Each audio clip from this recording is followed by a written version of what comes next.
پاکستان نے تو ان کے جذبات کا احترام کیا، برادر اسلامی ممالک کا کہہ کے احترام کیا. انہوں نے اپنے مفاد کی خاطر پاکستان کو نقصان پہنچانے سے درک نہیں کیا. That is the point. اور اسی کو میں انڈرسکور کرنا چاہتا تھا کہ یہ ہمیں اپنی جو فورن پالیسی ہے، ہماری جو لینگویج ہے فورن پالیسی کی، جس میں اس قسم کے اور ہمارے مذہبی جذبات کو ایکسپلوئٹ کیا گیا، فرینکلی اسپیکنگ. جی آپ دیکھیے، فرینکلی اگر ہم جو بات کر رہے ہیں، اگر پاکستان اپنے انٹرسٹ میں پالیسیز نہیں بنا رہا، اور لیٹ سے یو اے ای ہے، عمان ہے، قطر ہے، وہ اپنی انٹرسٹ میں پالیسی بنا رہے ہیں، تو اور کریڈٹ ٹو دیم. اور مجھے بھی دکھ ہوتا ہے دیکھ کے انڈیا کا جو انفلوئنس ہے ان دس انٹائر ریجن. آپ دیکھ لیجیے، I worked in Middle East for 3.5-4 years.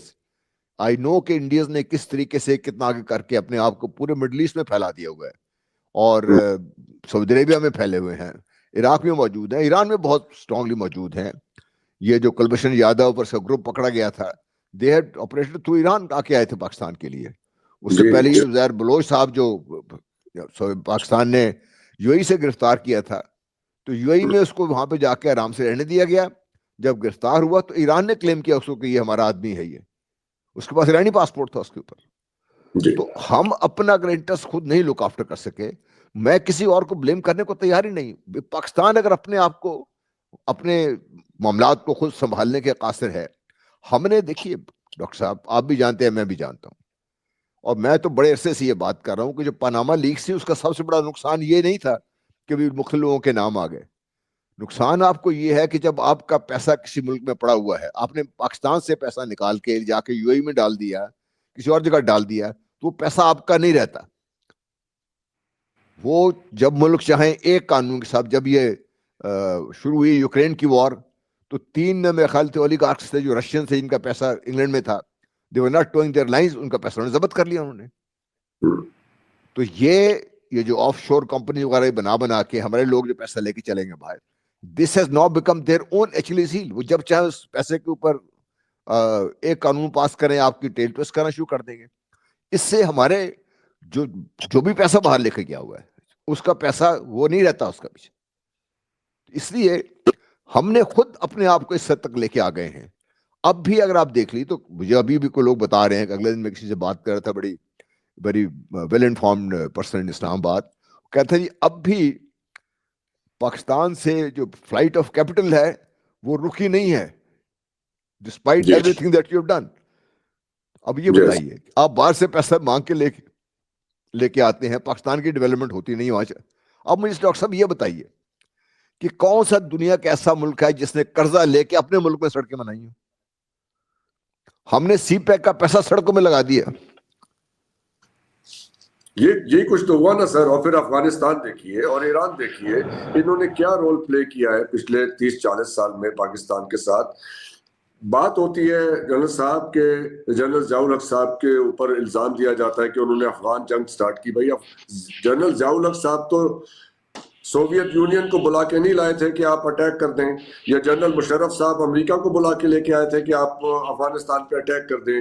ان دونوں جنرلز کے اوپر ابھی چلیے اتفاقیہ طور پہ کہ یہ دونوں جنرلز جو ہیں they were at the helm of affairs جب یہ 2 واقعات ہوئے 79 اور 2001 کے. تو یہ بلا کے تو نہیں لے کے آئے تھے ان دونوں طاقتوں کو کہ آپ افغانستان کو اٹیک کریں، وہاں پہ تباہ کریں.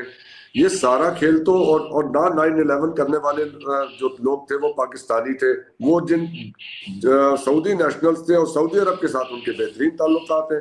سارا ملبہ پاکستان پہ ڈال دیا گیا کہ جی یہ ٹیررسٹ اسٹیٹ ہے، یہ سینکچریز پرووائڈ کرتے ہیں، سارا پیسہ ان کا تھا، ہم نے بھگتا. تو آپ درست فرما رہے ہیں کہ یہ چیزیں ہمیں اپنے اینڈ پہ سوچنی ہے، اور اسی لیے میں چاہتا ہوں کہ یہ ڈسکشن اوپنلی ہو کہ ہم اپنے بارے میں سوچیں اور اپنے مفاد کے لیے اپنی پالیسی بنائیں. جی ڈیفینیٹ ڈاکٹر صاحب، اس وقت جو پاکستان کی صورتحال ہے اس میں اور بھی زیادہ امپورٹنٹ ہے کہ ہماری یہ جو بھی ڈیسیشن میکرز ہیں مل کے بیٹھ کر 2-3 چیز کے فیصلے کر لیں. یہ لوگ نمبر 1 کہ ہم نے جو اکنامک پالیسی ہے پاکستان کی، وہ آج سے 50 سال کے بعد تک کیسے ہم دیکھ رہے ہیں، کیا پالیسیز کے مین پلرز ہیں، اور یہ ایک انشرائن کر دیں آئین میں کہ اس کو چینج نہیں ہوگا. انڈیا نے جو ٹرن اوور ہوا ہے اس کا اس وقت سے شروع ہوا جب منموہن سنگھ کی جو جو پالیسیز تھی ان کو بی جے پی نے بھی جاری رکھا اور اس وقت سے جاری ہیں. اس کے بعد دیکھیے کہ انڈیا کی جو اکانومی ہے یا انڈیا کی ڈیولپمنٹ ہے وہ کس اسٹیج پہ چلی گئی ہے. ہمارا مسئلہ یہ ہے کہ ہم ایک آدمی نیشنلائزیشن پہ ہے, دوسرا اس کو پرائیویٹائزیشن پہ ہے, تیسرا آئی پی پیز لے کے آ گیا ہے, چوتھا کہہ رہی ہے میں نے سی پیک قرضہ لے کے سی پیک سے پاکستان میں سڑکیں بنانی ہے ہم نے.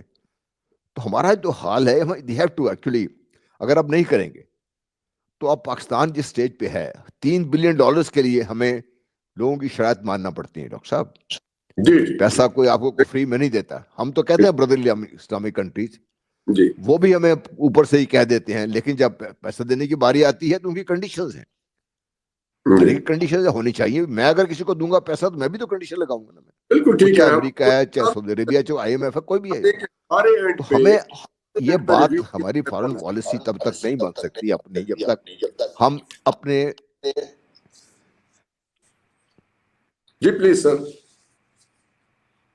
آپ کو آواز آ رہی سر میری؟ میں یہی عرض کر رہا ہوں سر کہ ہمیں یہ سوچنا ہے کہ ہمارے مفاد میں کیا ہے, بجائے اس کے کہ دنیا اس کے بارے میں کیسا فیل کرتی ہے اور ان کی سینسیبلٹیز کیا کہتی ہیں. سو یہ کارڈ میرا خیال ہے کہ اب it is time to move on from this. ایک چیز آپ کے سامنے اور رکھنا چاہوں گا, آپ ہی نے تذکرہ کیا کہ یہ جب سے یہ ہماری پالیسی جو ہے یو ایس سینٹرک رہی ہے اور یو ایس کا انفلوئنس رہا ہے مڈل ایسٹ میں, لیکن جب سے یہ یونی پولر ورلڈ سے ملٹی پولر ورلڈ کی طرف شفٹ آئی ہے, یہی 2014 کو اگر بینچ مارک بنا لیں کرائمیا کی اینیکسیشن کے بعد اور رائز آف چائنا, اور رشیا نے پھر اپنا ظاہر ہے انہوں نے اپنے ملٹری مسلز دکھائے کرائمیا میں 2014, تو وہی کوئنسائڈ کرتا ہے سی پیک کی انیشیشن کے ساتھ بھی 2014 میں. اس کے بعد سے ہم وہ جو ہماری ایک ہسٹوریکل پالیسی رہی ہے اس سے ہم شفٹ نہیں کر سکے from that unipolar world to multipolar world. یہ جو شفٹ آئی تو اس میں معاملات کہیں پیچھے رہ گئے یہ ہمارے. جی دیکھیے, پاکستان کو بہت 2014 سے بہت پہلے یہ پاکستان کو یہ سمجھنا چاہیے تھا کہ آنے والے دنوں میں دنیا کس طرف جا رہی ہے. اگر ہمارے جو بیٹھے ہوئے ہیں بڑے بڑے لوگ, چاہے فارن آفس میں ہیں یا کہیں بیٹھے ہوئے ہیں, کہ دنیا ہم جیسے لوگوں کو نظر آتا ہے جن کو اتنی زیادہ چیزوں کی سمجھ نہیں ہے کہ دنیا کدھر جا رہی ہے اس وقت. چائنا کا رائز آج سے نہیں تھا. China, I remember somebody in China telling me کہ by 2010 we'll be the largest economy in the world. مطلب that is what they were planning 2010 کی اس کی بات کر رہے تھے. خیر اب ان کی جو حالت ہے وہ آپ کے سامنے بڑے پہنچوں میں. ہم نے یہ بات نہیں سمجھی. ہم نے یہ بات یہ نہیں سمجھی کہ بھئی پاکستان کا جو انٹرسٹ ہے امریکہ سے تعلقات نہ بگاڑیں. کون کہتا ہے بگاڑیں؟ سپر پاور ہے, اس سے آپ تک وہ تو ہر ایک کا ہمسایہ ہے, اس سے تو آپ بگاڑ سکتے نہیں ہیں, بگاڑنے کی ضرورت بھی نہیں ہے. اس سے still the largest trading partner Pakistan کا ہی ہے, وہ رکھے اپنے ساتھ اس کے.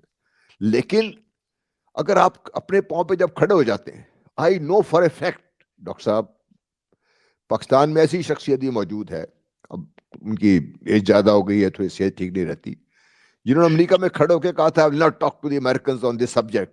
نیوکلیر کی بات کرنا چاہتے ہیں, and I'll go back to Pakistan. And the Americans had to bow down. And they had to concede to Pakistan's standpoint. Pakistan پہ آج تو نہیں, کافی عرصے سے پاکستان کے اوپر ایک پابندی, کبھی ایک پابندی, کبھی کسی نام سے پابندیاں تو لگتی رہی ہیں. پاکستان نے جس طرف جس مقصد کو پرسو کرنا تھا کرتے رہے نا ہم لوگ, بالکل کرتے رہے. اور ابھی ریسنٹلی یہ جو پاکستان نے میزائل ٹیسٹ کیا ہے اس کے اوپر بالکل ایک مضحکہ خیز بات ہے کہ جی اس سے امریکہ کو خطرہ ہے. بھائی ہم نے امریکہ کو کون سا تھریٹ کیا ہے یا ہماری طرف سے کوئی تھریٹ ہے